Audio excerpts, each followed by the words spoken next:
tout le surplace qui existe au niveau de la démocratisation culturelle. C'était une vraie interrogation et donc il apparaissait clairement à mes yeux qu'il était indispensable d'inventer de nouveaux objectifs, des nouvelles stratégies.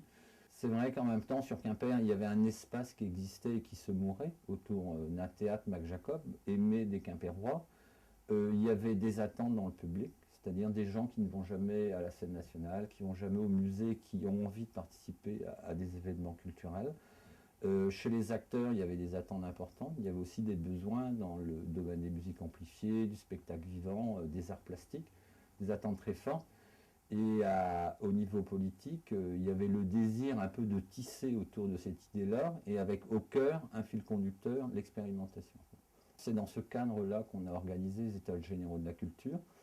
Et dans le cadre, à l'issue des États généraux de la culture, a émergé ce désir chez un certain nombre d'acteurs culturels quimpérois, différents, venant soit d'associations, soit d'institutions, soit des quartiers, soit du centre-ville, soit du spectacle vivant, soit des musiques amplifiées, soit des arts plastiques, ce désir de créer ensemble un nouveau projet. Ce qui était intéressant aussi, c'est qu'il y avait le désir chez les uns et les autres de dépasser un peu la frontière historique et puis culturelle qui existe entre culture populaire et culture élitiste. Considérer que c'était une frontière qui n'avait plus de raison d'être et que si on prenait comme base l'émancipation, il était possible d'inventer autre chose. Les États généraux de la culture, ça a débouché très vite sur un groupe de travail et qui a pris deux dimensions. Construire un projet culturel ensemble. Donc ça veut dire pour les acteurs aussi apprendre à se parler, à se connaître, à s'écouter, à inventer, à construire, travailler ensemble. Ça veut dire dépasser les désaccords, accepter les désaccords, inventer peut-être parfois un langage nouveau commun. Donc il y a ces dimensions de projet. Et en même temps, parallèlement, on a commencé une démarche avec Jean-Michel Lucor qui était celle de mettre en place un protocole d'accord éthique. Et où les acteurs, sur la base de quelques principes, ont peu à peu construit une charte commune. Et où l'intérêt, c'est que les acteurs se mettent d'accord et s'engagent, et j'inclus la ville dans le processus, donc moi également. Donc cette charte a mis à peu près 1 an à être construite, validée par les acteurs, et a été signée en mairie par tous les acteurs qui étaient au départ associés à la démarche, et donc par la mairie également. C'est en fait des engagements réciproques. Et c'est vrai que cette dimension-là est importante parce que au lieu d'être sur une logique de mètre carré ou d'amour, ou de détestation, etc., bref, sur une trop grande dimension affective, c'est des principes qui permettent de se référer tant dans la construction qu'ensuite pour l'avenir.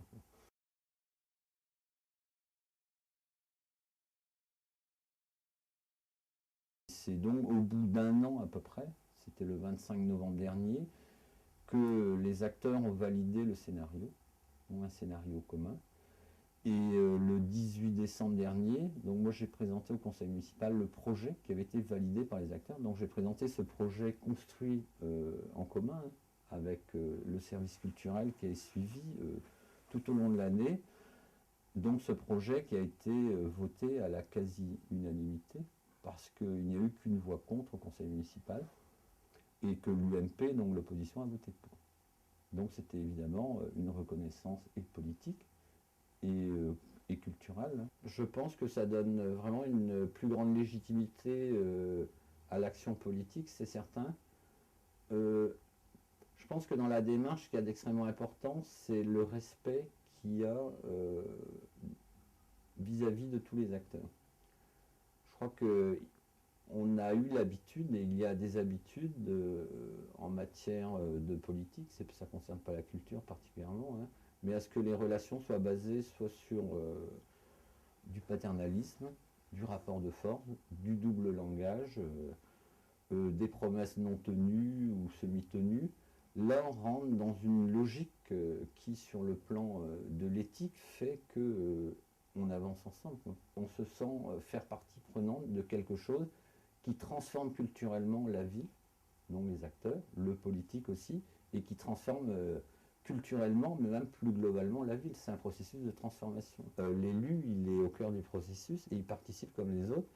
et il accepte de partager les doutes, les interrogations, mais où c'est extrêmement important, je crois que c'est de garder le cap et de donner le sens et de le porter. Il faut qu'il accepte.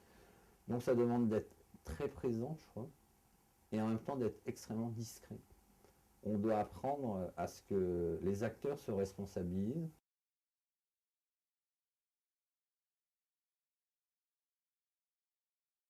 L'important n'est pas la surface du pôle culturel tel qu'il existe, mais la capacité à se mettre en relation avec les autres pôles de la ville pour travailler ensemble, créer des idées nouvelles, des projets nouveaux, certains pouvant naître sur le pôle Mac-Jacob, mais étant présentés dans un quartier, sur le cœur culturel.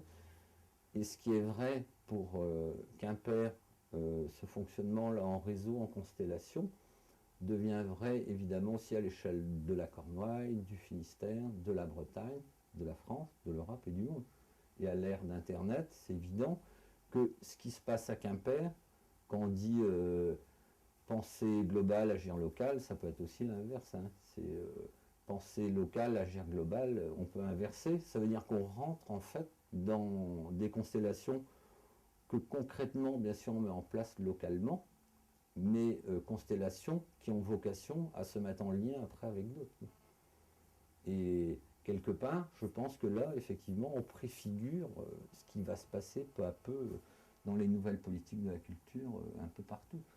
C'est l'émergence de quelque chose de nouveau. Au cœur du projet, c'est les habitants, c'est les personnes. Évidemment, la dignité des personnes, c'est extrêmement important à nos yeux, et comment un objectif comme ça n'est pas oublié en cours de route. Sinon, ça peut très bien être le projet des acteurs qui sont mis entre eux, pour quelques publics initiés, et qui trouvent encore plus un lieu pour public initié. Et on peut se tromper. Et c'est pour ça, à mes yeux, que l'évaluation, elle est permanente, et elle doit être au cœur du processus et très distanciée, de manière à ce que, sans arrêt, on se dise, ou qu'on vienne nous dire, attention, on dérape, on oublie les objectifs, on s'enferme, etc. Et de le prendre non pas comme des remarques qui seraient désagréables, mais simplement comme un questionnement nourricier. Le processus a besoin d'être questionné. Ce Paul Mac-Jacob, en plus, c'est pas un simple projet culturel, c'est un vrai projet de développement dans la ville, c'est un projet d'urbanisme qui permet de rénover un quartier autour, de le faire vivre, pas d'exclure les habitants, au contraire, c'est de permettre aux habitants de participer au processus, de voir renaître leur quartier. Et la première réunion publique qu'on a faite, c'est dans leur quartier, et ils étaient venus relativement nombreux aussi, et eux, c'est ça qui les intéressait, de sentir leur quartier renaître, revivre, et c'est de relier aussi tout ce quartier à d'autres quartiers autour qui commencent à vivre. Quoi. Quimper, c'est la gare, avec ses bars, ses restaurants, donc de faire la connexion entre ces différents lieux qui, pour le moment, sont séparés par des frontières mentale, mais de circulation également. Je pense qu'on est à l'orée d'un basculement extrêmement important des fonctionnements, des mentalités.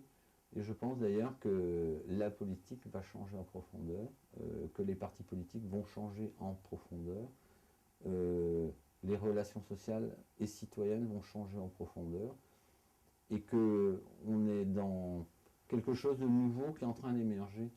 Et pour moi, l'agenda 21 annonce ça d'une part, et préfigure aussi les nouveaux chemins qu'on doit emprunter pour aborder les questions et puis les résoudre autrement et collectivement.